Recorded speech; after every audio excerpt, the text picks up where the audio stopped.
Welcome to episode 56 of the Reality Podcast. Be sure to hit that subscribe button down below and turn on those bells for all notifications.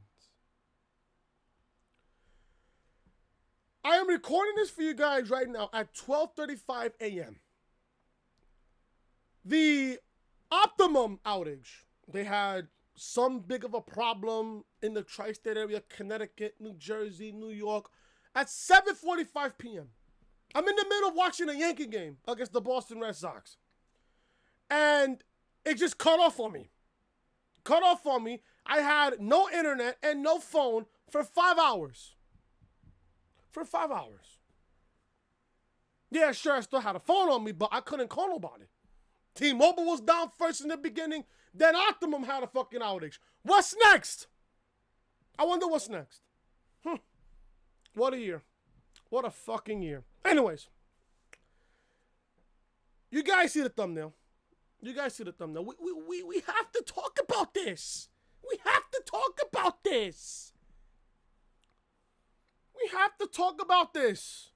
I'm in the middle of uploading episode 55 of the Reality Podcast. Earlier today, you guys are getting this. Well, right now it is 12:36 a.m. You guys are getting this Saturday afternoon when I come back home from NYCFC. You guys will get this video Saturday afternoon. I'm in the middle of uploading this video. I'm in the middle of uploading yesterday's video. And this match, this not necessary match, is being booked for Raw Monday night at Madison Square Garden. Huge Horsewomen match set for next week's Raw, meaning this Monday.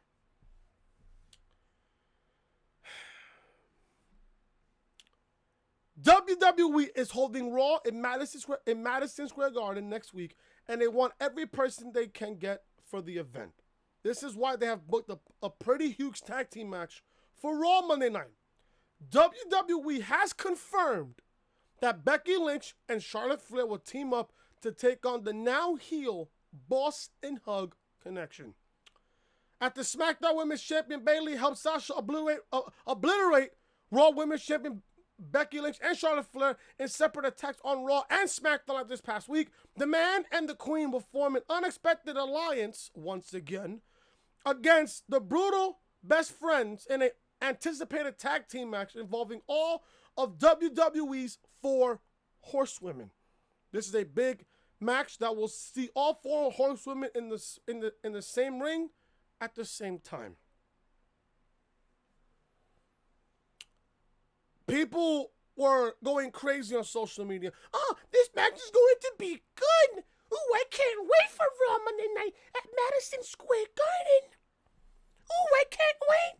The women, I can't wait for it. This is gonna be the greatest Monday Night Raw of 2019. Oh, blow me. If you are excited for this match on Raw Monday night, blow me. Can I ask, why is this match even happening on Raw Monday night? I know TM and Storms and Arnold and everybody else who I talk to is going to ask the exact same question that I'm asking. Is this match even necessary 6 days before Clash of Champions? Is this match even necessary? Are you fucking serious? Come on. Why, WWE? Are you giving me Becky and Charlotte in a tag team against Bayley and Sasha Banks? You do realize that, A, Charlotte is still a heel. I mean, after what happened on SmackDown this past Tuesday, I think now she turned babyface. I don't know what's the difference between Charlotte now and Charlotte as a fucking babyface. I don't know what's the difference. I don't know what's the difference. I don't. Bayley, she turned heel on Raw last week. This week on SmackDown, she's a fucking babyface. Are you fucking serious? Last week on Raw, she attacked Becky Lynch. The next time on SmackDown Live, she has the fucking, her buddies up and shit as if she's a fucking babyface. I am just as confused as everybody else is. I'm just as confused. I am just as confused. Are you fucking serious? This is a 100%, no question about it, no ifs, ands, or buts about it. This is a clear act of desperation from WWE to sell out Madison Square Garden. They got Stone Cold Steve Austin on Raw Monday night to moderate a Seth Rollins, Braun Strowman, Braun Strowman contract signing for the Universal Championship. Who gives a shit? Who thinks that this is a clear act of desperation from WWE? Are you fucking serious, bro? I ask, why is this match happening? You do realize that you're putting both women's championship matches in the same match at the same time on Monday night. Also, at the same time, you're risking injury, folks. You're risking injury from these four women coming into Sunday. Now, if you're giving me this match on Monday, I highly doubt when we get to Sunday at Clash of Champions, who the fuck is gonna care about both these matches? Who's gonna care? Who's gonna care? And on top of that, you're putting Sasha Banks and Bayley against Charlotte and Becky. The two championship matches. One of them in which I'm invested in Sasha versus Becky. But then again, I asked this question yesterday on the podcast on episode 55. Who in their right frame of mind is going to believe on why Sasha deserves a Raw Women's Championship match? What has she done to get a Raw Women's Championship match? You do realize that, let's say, for example, this match happens and Sasha pins Becky. We all know what's going to happen on Sunday. It's the complete opposite. It's the complete opposite. This is WWE that we're talking about. This is WWE that we're talking about here, folks. Yet people are going to be on social media defending this type of shit. People don't use their fucking brain to think. They don't. This is fucking a clear act of desperation by WWE to sell out Madison Square Garden. And I even said this on Twitter, and I said this also on the podcast yesterday. If AEW was to have their television show at Madison Square Garden, I guarantee you it sells out within an hour to 2 hours. Guaranteed. Within an hour to 2 hours. The Garden will be sold out in less than 2 hours. I put money on it.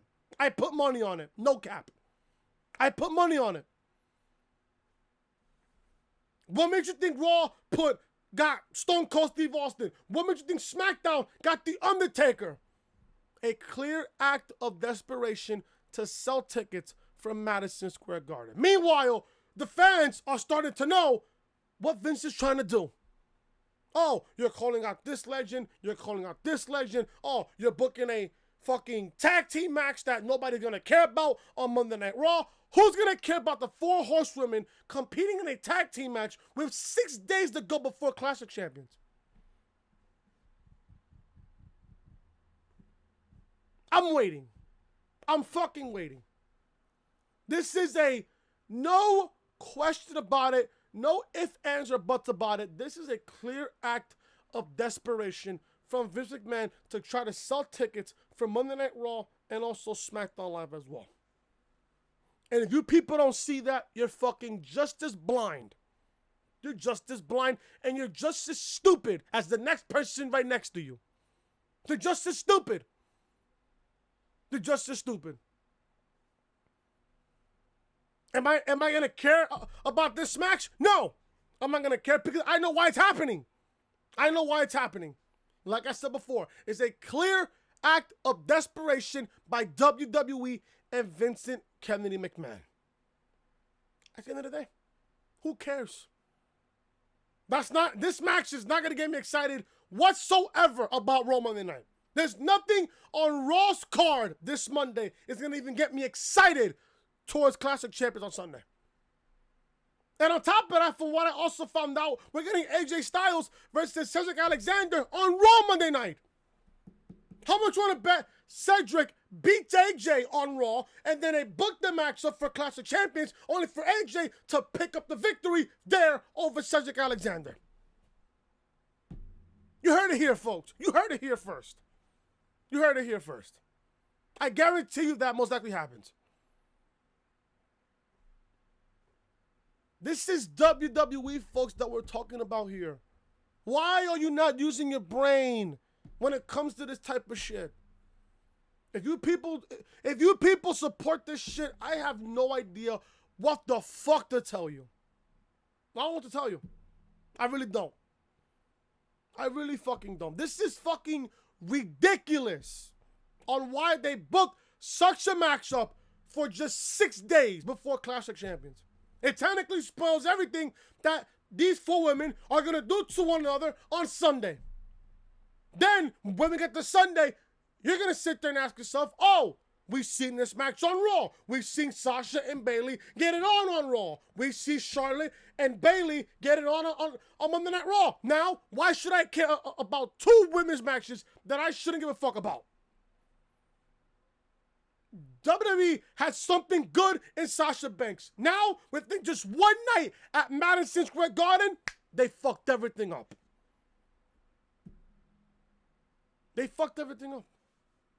I bet you money this tag team match on Raw Monday Night is going to either end at a disqualification or a double count out. Then you ask yourself this question as if you're watching a show. Why should I care? Why is this match even happening? Why would you book these 4 women in a match on Raw within 6 days before Clash of Champions? You're wasting everybody's time. That's the only thing you're doing. Is wasting everybody's time.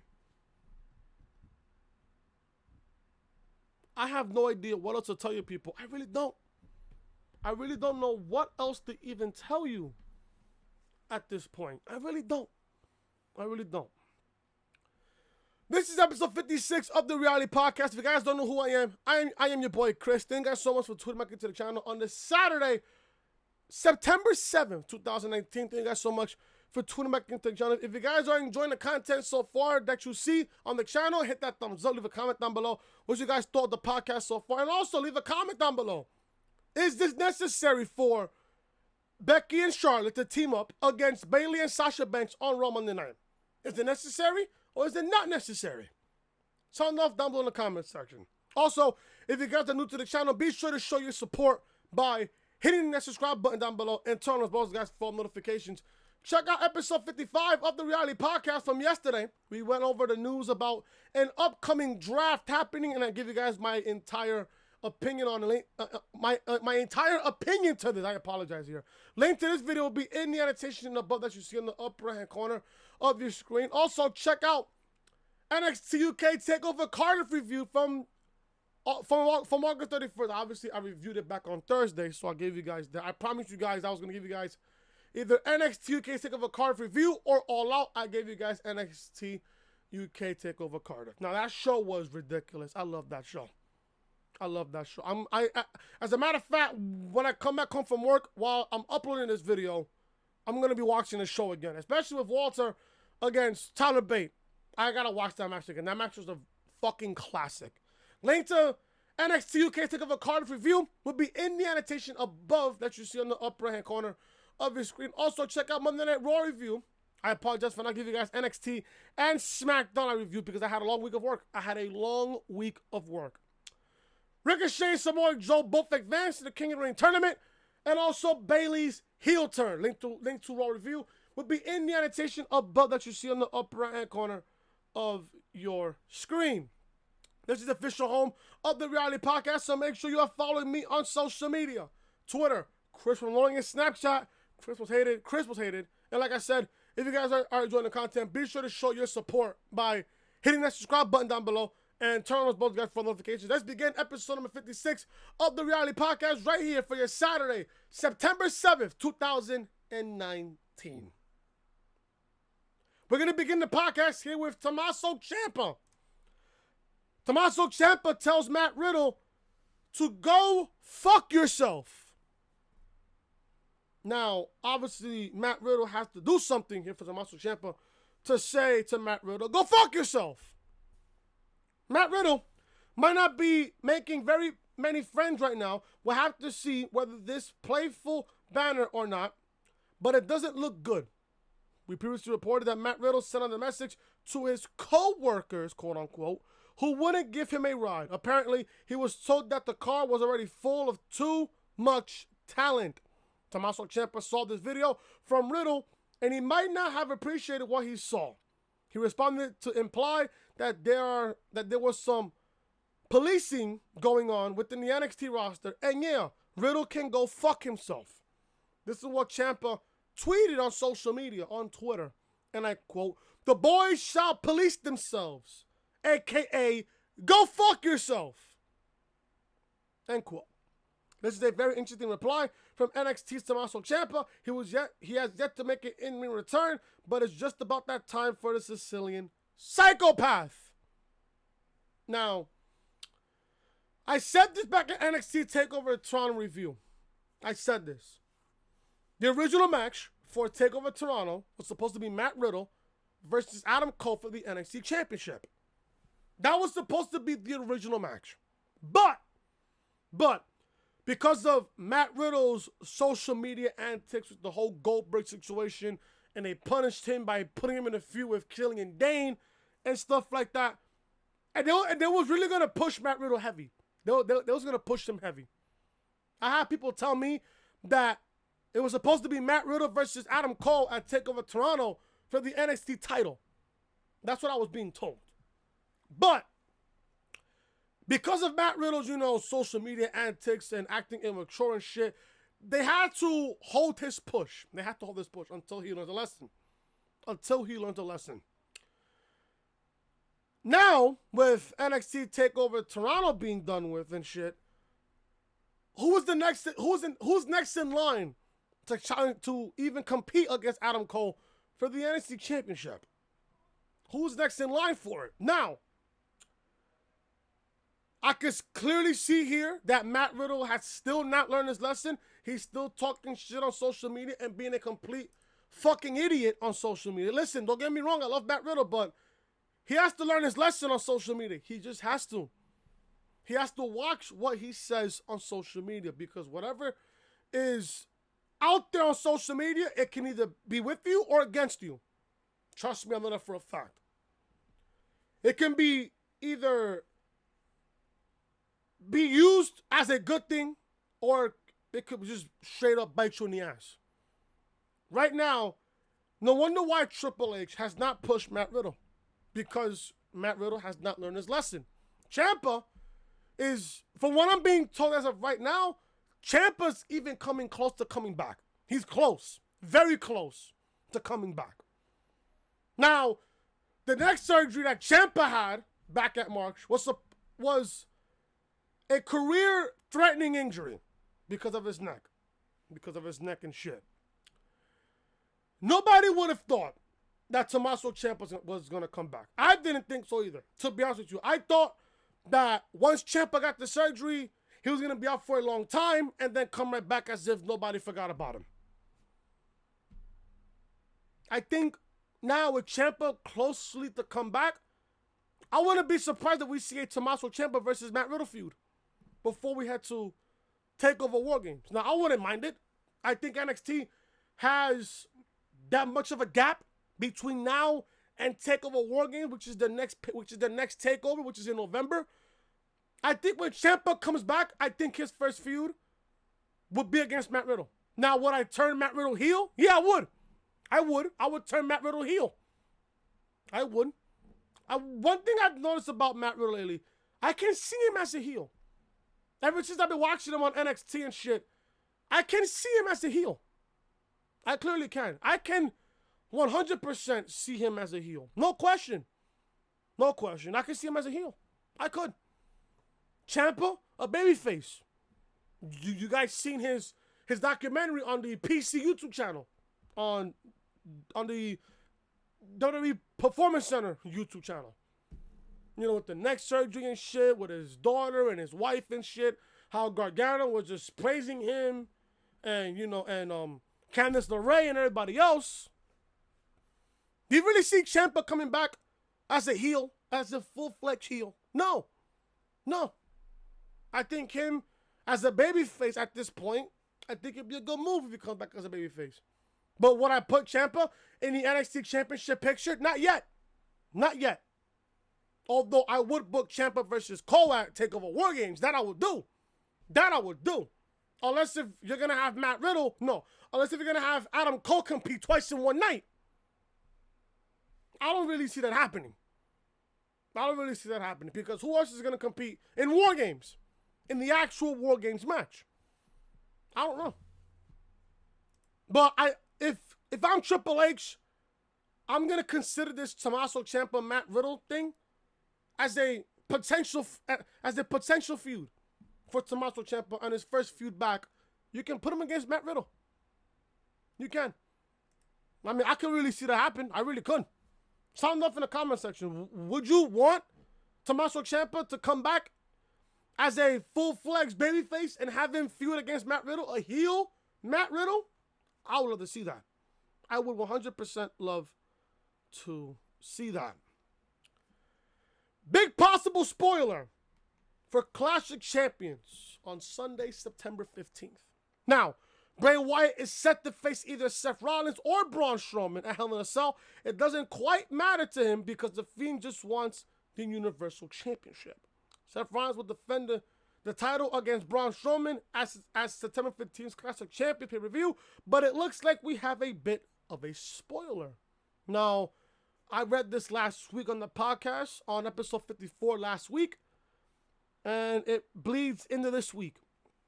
Local advertisements for Edmonton are promoting Seth Rollins as Universal Champion facing Bray Wyatt's Fiend at a house show match. I wouldn't even put Bray Wyatt at a house show against Seth Rollins. No, I wouldn't. I would not do that. I would not book Bray Wyatt in a house show match against Seth Rollins. No, I wouldn't. No, I wouldn't really do that at all. This match is set to go down on Saturday, September 21st. This card is always subject to change. It will change. But they seem to be promoting this match as their featured attraction. Don't be surprised to see Seth Rollins carry his Universal title into Hell in a Cell, where the Fiend will have an amazing opportunity to send a real message. What happened at the Firefly Funhouse this past Monday on Raw was a clear indication that Bray Wyatt, no matter who comes out of Clash of Champions as the Universal Champion, you're going to lose to Bray Wyatt. Now, people were telling me, oh, Braun can win the championship only for the championship to go to Bray Wyatt. Why would you have Seth Rollins drop the title to Braun Strowman, only for Strowman to hold the championship for about 3 weeks just to drop the championship to Bray Wyatt? I don't see Rollins dropping the title until Hell in a Cell. Vince is really high on Bray Wyatt. He really is. This entire Firefly Funhouse thing, Vince is completely beyond it. He's clearly behind this. Not behind the character, but he's clearly behind this push for Bray Wyatt. And why not? I would push Bray Wyatt to the Universal Championship, but it's a possibility that he might not do it. It's a possibility that Vince might not even push Bray Wyatt just yet. Who knows? Who knows? Things can change between now and Hell in a Cell. That's one thing I forgot to mention last week. Things can change. Maybe Bray isn't getting a Universal Championship match, but if he does, he's going to win it. Because you don't expect Seth Rollins, out of all people, to beat the Fiend. The Fiend's been built up strong enough to a point where he's unstoppable. Now, this does raise the question, though. This does raise the question. The Golden One Center was advertising the Fiend to go inside Hell in a Cell against the winner of Seth Rollins and Braun Strowman. What if that doesn't happen? What if Vince decides all of a sudden to change his mind and not book the Fiend to go inside inside Hell in a Cell to face Seth Rollins for the Universal title. What if? What if you have him win the 2020 Men's Royal Rumble match? Now, obviously, I said this last week, and TM told me, Chris, but having Bray Wyatt in the Rumble is predictable. Sometimes, my friend, hold on, my friend, my dear long friend, sometimes predictable is good. Just look at NXT last week with Adam Cole against Jordan Miles. Obviously, it was predictable that Adam Cole was gonna retain the title, but predictable is good. Sometimes predictable is good. I don't mind it as long as they get the payoff and the right thing happens at WrestleMania. I don't mind it. I would have Bray Wyatt go win the Rumble, have him win it, go to WrestleMania, and win either the Universal or the WWE Championship. That's if, and this is a big if they don't book The Fiend for Hell in a Cell. I will have him win the Rumble, go to WrestleMania, have it become either Universal or WWE Champion at WrestleMania in Tampa. And there was a report going around also that Bray Wyatt is going to make an appearance at Clash of Champions to attack the winner of the Universal title match between Seth Rollins and Braun Strowman. So, Bray Wyatt could be in for a big night come Clash of Champions. Bray Wyatt could be in for a big night, a really big night, and making a statement to whoever the Universal Champion is going into Hell in a Cell. Going into Hell in a Cell. WWE, speaking of this fucking company, this clueless, idiotic, stupid company, WWE is still planning to call up superstars to the main roster from NXT. You guys know how I feel about NXT going to the USA Network. You guys know how I feel about him. You guys know how I feel about him. I agree with it to some point, but until the fact that they put, 1 hour is going to be on live television, the other hour is going to be on the network. It's a smart move. It's a smart move. Because you want to gain subscribers to subscribe to the network to watch the second hour of NXT. It's a smart move. Very smart move. WWE is changing a lot with NXT coming to Wednesdays on the USA Network, but the main roster will still be the main roster. Triple H will be running NXT as a third brand for WWE, but they will not be equal to the WWE main roster despite NXT's push to the USA Network. The Wrestling Observer newsletter noted that superstars will still be called up to the main roster from NXT in the same way as before. It looks like NXT will be getting more of a focus, but the way the brands are viewed will not change. Another thing that will change, as we previously reported, is the fact that NXT will be a heavily scripted show. I read that yesterday on the podcast yesterday.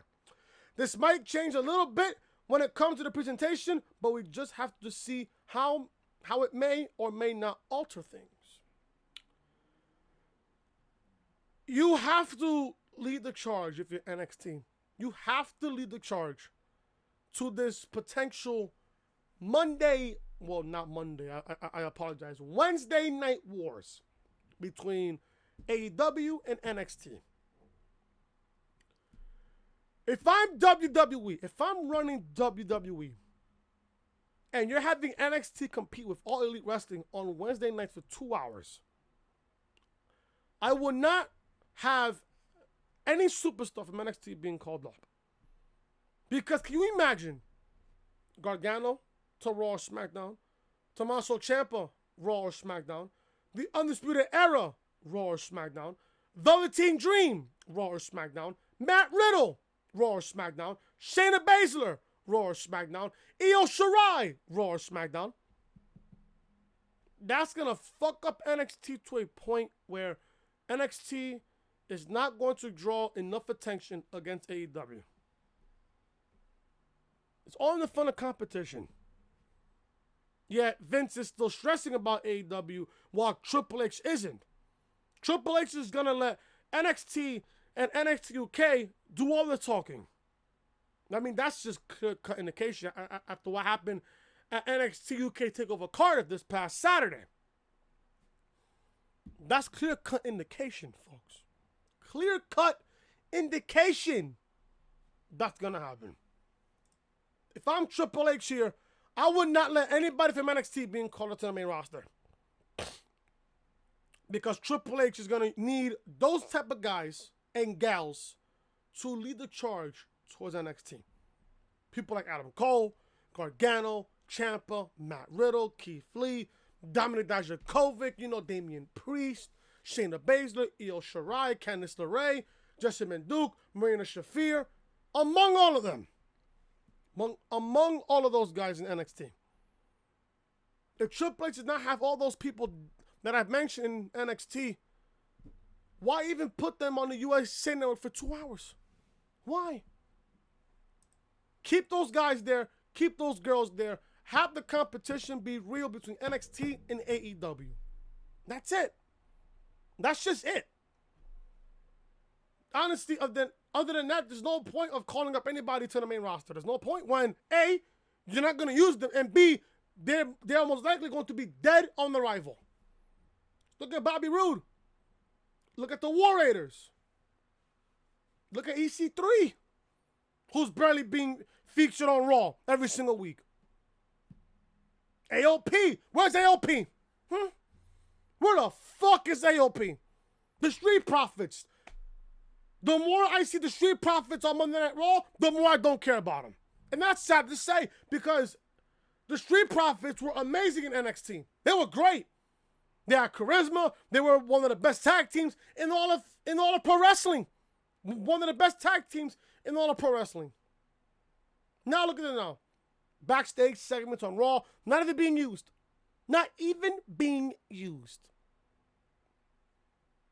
Should I just go on here? This is just ridiculous. This is just fucking ridiculous. I have a report here on Roman Reigns tomorrow, if there's even enough news for Sunday. Roman Reigns addresses fan conspiracy theory that his leukemia was faked. We'll go over that tomorrow on episode 57 of the Reality Podcast if there is enough news. If there is enough news. How long am I in here so far? 32 minutes here. 32 minutes. What other news do I have here? WWE possibly moving Renee Young off of Monday Night Raw. Good. She sounds completely horrible on Monday Night Raw. The only time Renee Young did good was her first week on Raw. Her very first week. She didn't do that bad in her first week of commentary on Raw. She didn't really do bad. Now the question is, if they move Renee Young off of Raw, off the commentary team, who replaces her? Vic Joseph? I can only hope so. But then again, Vic Joseph on Raw, he's not going to bring that same energy as he does in NXT UK. That's just fact. That's just nothing but fact. WWE is making a few big changes with their upcoming television contracts. Now it appears that they'll be making some tough choices too. Renee Young has been a voice on Raw since becoming the first female to hold down a weekly commentator job for WWE. This might change soon enough as she has moved into another exciting role. Renee Young has commented in the past how hosting panels is more to her liking. She had trouble getting her comments down to sound bites for commentary. This is why the upcoming FS1 talk show could be perfect for her. The Wrestling Observer newsletter noted that the company is going to have a unique announced teams for Fox and USA Network. This could mean that Renee Young will be moved over to her new role as host of the FS1 talk show in a full-time basis. Good. This is good. This is a good thing, low-key.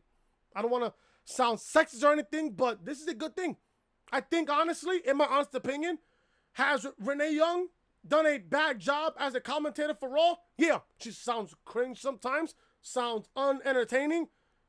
There's times here and there where she's good, and then most of the time she's terrible. I think her as a talk show host for FS1 is the perfect opportunity for her to really shine. This is what the Wrestling Observer newsletter noted, and I quote, on the announcing side, with Renee Young hosting the FS1 weekly version of UFC tonight, expected being WWE Fox's very high honor, which could lead to her being exclusive with that brand. The second part is still up in the air, end quote. It might not be the most convenient thing for fans of Renee Young to have her moved off of Raw, but if she gets her own FS1 talk show, that could be big for her career as well. We'll have to wait and see. But we know soon enough in October once these changes are presumably made. Like I said, I think Renee Young, remember when Renee Young was part of the kickoff show? She did good there. Like the kickoff show and stuff like that before a pay-per-view. She would do good. You know, she would interact with the other three people that's in the panel. She would do a good job there. She would do a fantastic job. But her on the commentary booth, I just can't see it. Now, I don't mean to sound sexist. I mean, I'm not sexist in any type of way. I'm not sexist at all.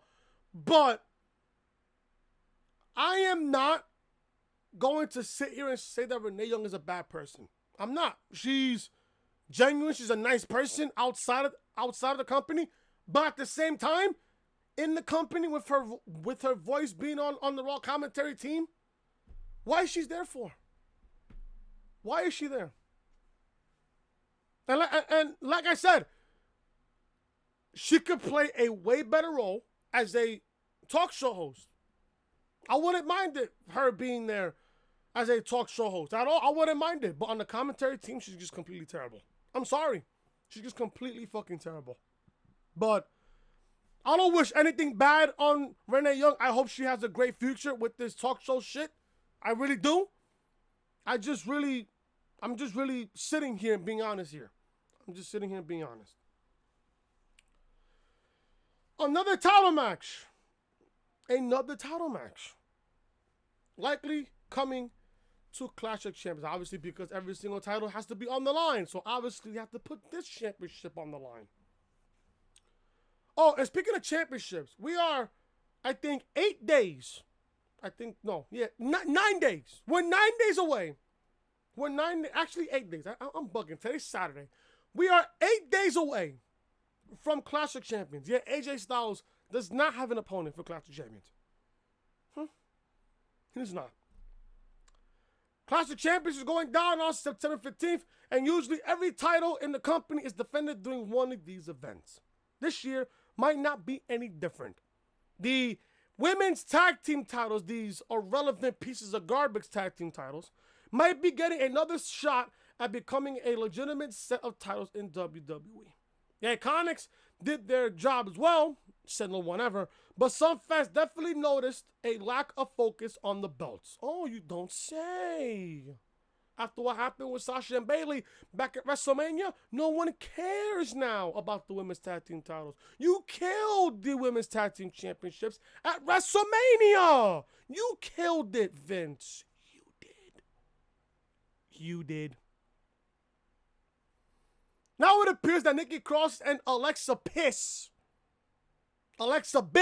as I want to say, will be defending their titles against Mandy Rose and Sonya Deville at Clash of Champions. Wow. Can you tell the excitement on my face? Really, can you?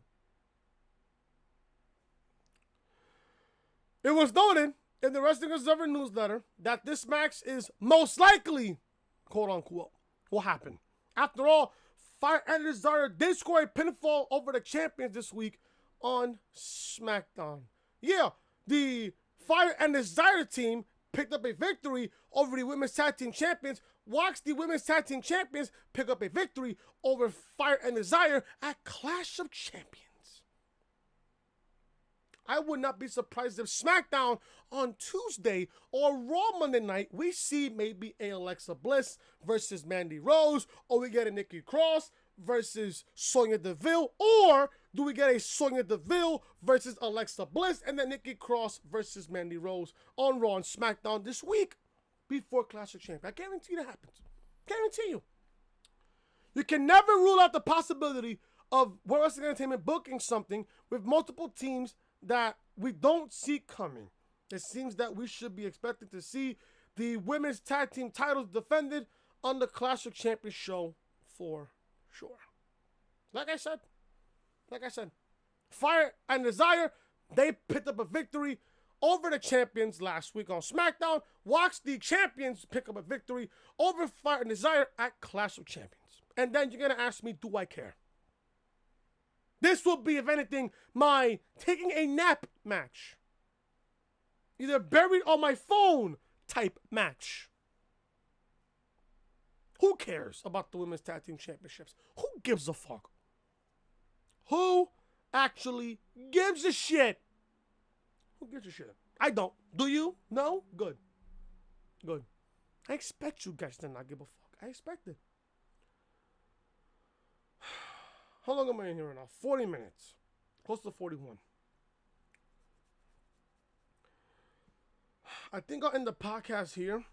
I think I'll end it with this one more article here before I get the fuck up out of here.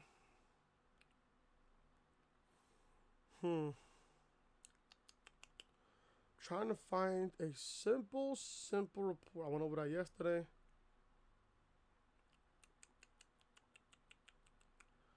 What else do I have here? I mean, there's news on Ric Flair claims that the company screwed him over on the deal for using a man. I don't really care about that. I just don't really care about that. Whenever it's legal shit, I just don't give a shit about it. I really, really don't. 2 big matches. And I forgot to read this yesterday. I'll end the podcast with this. I don't want to keep you guys too long here. 2 big matches confirmed for NXT's USA Network debut. Ooh. I wonder what this could be. WWE is gearing up for NXT's move to the USA Network in a major way. Now we know of 2 big matches to expect on their debut episode on September the 18th. The company officially announced that the Velveteen Dream will put up his NXT North American Championship on the line against Roderick Strong on September the 18th. This is a very strong match to start out NXT's run on the USA Network. Now that's one match. We'll go over that match in just a second. WWE has also confirmed a triple threat match between Mia Yim, Bianca Bel-Air, and Ilsa. This will be a number 1 contenders match to see who will get the face Shayna Baszler for her NXT Women's title match down at a later date. Those are 2 big matches that they can promote until NXT's September 18th debut on the USA Network. It's coming up fast and will be here before we know it as well. Then we will just have 2 more weeks until the Wednesday Night Wars officially begins with AEW on October the 2nd. Velveteen Dream versus Roderick Strong for the NXT North American Championship. I will be 100% shocked if Velveteen Dream retains the North American Championship. Now, this match is going to be good. Don't get me wrong. This match is going to be great. Don't get me wrong. Don't get me wrong here. Everybody in Undisputed Era has pieces of gold. Adam Cole with the NXT Championship. And just last week on NXT, we got Undisputed Era's Kyle O'Reilly and Bobby Fish winning the NXT Tag Team titles. The entire prophecy of Adam Cole will be dripped in gold officially if Roderick Strong wins the NXT North American title. Everybody in Undisputed Era will be draped in gold. That match is going to be the main event. Obviously, this match will be a classic on September the 18th. I cannot wait for that match in just 2 weeks. Can't wait. Also, they booked a triple threat match between Mia Yim, Bianca Belair, and Io Shirai, with the winner becoming the number 1 contender for Shayna Baszler's NXT Women's title. Now,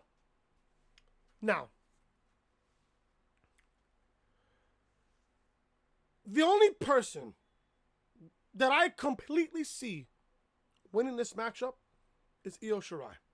And I'll tell you why. Out of the three women, Bianca Belair, Mia Yim, and Io Shirai, out of all those three women, who is the one woman in this whole entire match that's being built up the most? Io. Ever since Io turned heel just a few weeks back, or I believe just a month and a half ago, close to 2 months ago,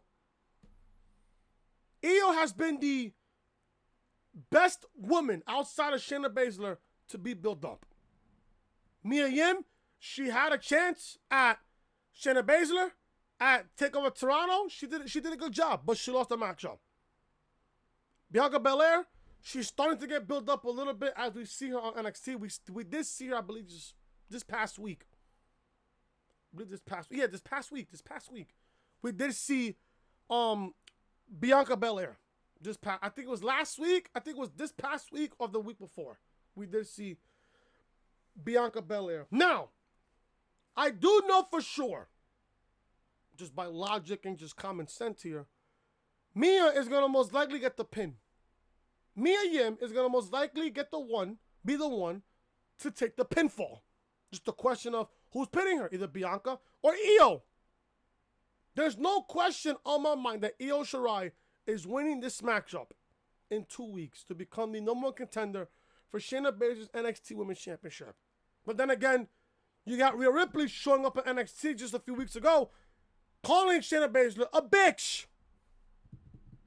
Rhea even said to Shayna, "You beating everybody in NXT, but you haven't beaten me, bitch. You haven't beaten me yet, bitch." Well, she didn't say yet, but you haven't beaten me, bitch. Mic drop. Great shit. Now, if Io, let's just say, if Io wins this match, when do you book the NXT Women's Championship match between Shayna and a heel Io? When do you book this match? Also, is Rhea Ripley going to challenge the winner of the NXT Women's Championship match for TakeOver War Games? Don't know. I really don't know.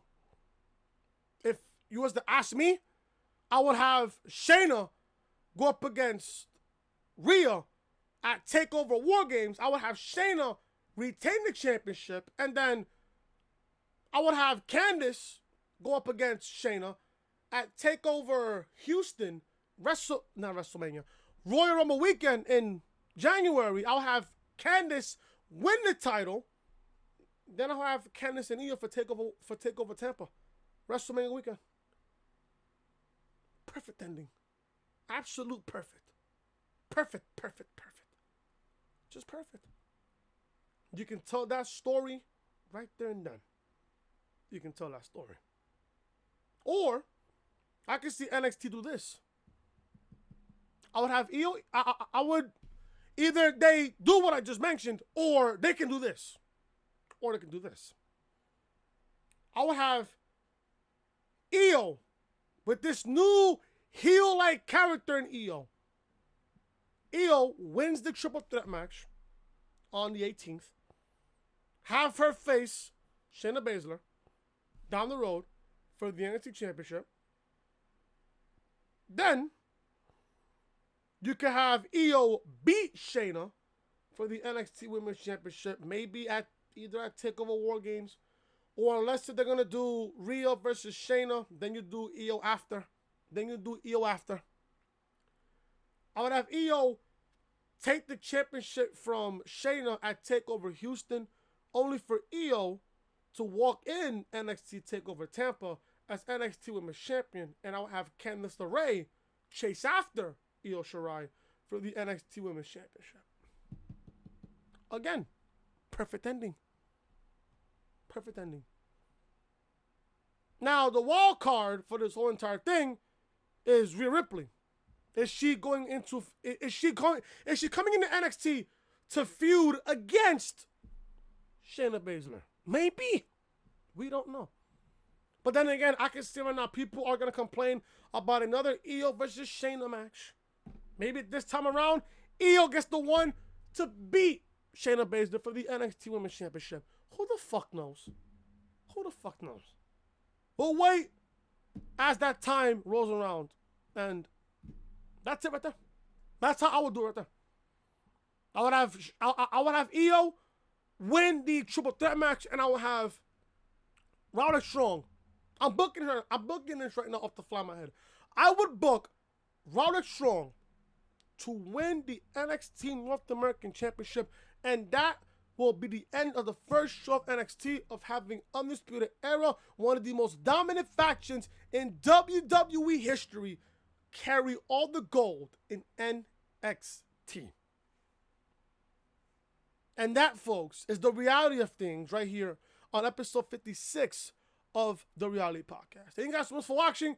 If you guys enjoy the podcast, hit that thumbs up, leave a comment down below what you guys thought of the podcast. And also, if you guys are new to the channel, be sure to show your support by hitting that subscribe button down below. Turn on those bells, guys, for all notifications. Episode 55 of the podcast live on the channel right now, as well as NXT UK TakeOver Cardiff and Monday Night Raw review. All these videos will be in the annotation above that you see on the upper right-hand corner of your screen. This is the official home of the Reality Podcast, so make sure you're following me on social media. Twitter, Chris from Loring, and Snapchat, Chris Most Hated. And like I said, if you guys are enjoying the content, be sure to show your support by hitting that subscribe button down below. Turn on those bells, guys, for notifications. I will see you guys tomorrow if there's enough news. I will see you guys tomorrow for episode 57 of the Reality Podcast, where we go over the news of Roman Reigns. If I can find the article here, I can read the title for it just really, really fast here. Roman Reigns addresses fan conspiracy theory that his leukemia was fake. We'll go over that tomorrow for episode 57 of the Reality Podcast, also with the remaining news that I have for the podcast for tomorrow. Thank you guys so much for watching. Leave a like, comment, subscribe, share the video all over social media. I'll see you guys tomorrow, hopefully, for episode 57 of the Reality Podcast. Until then, I am Chris. Talk to you guys later.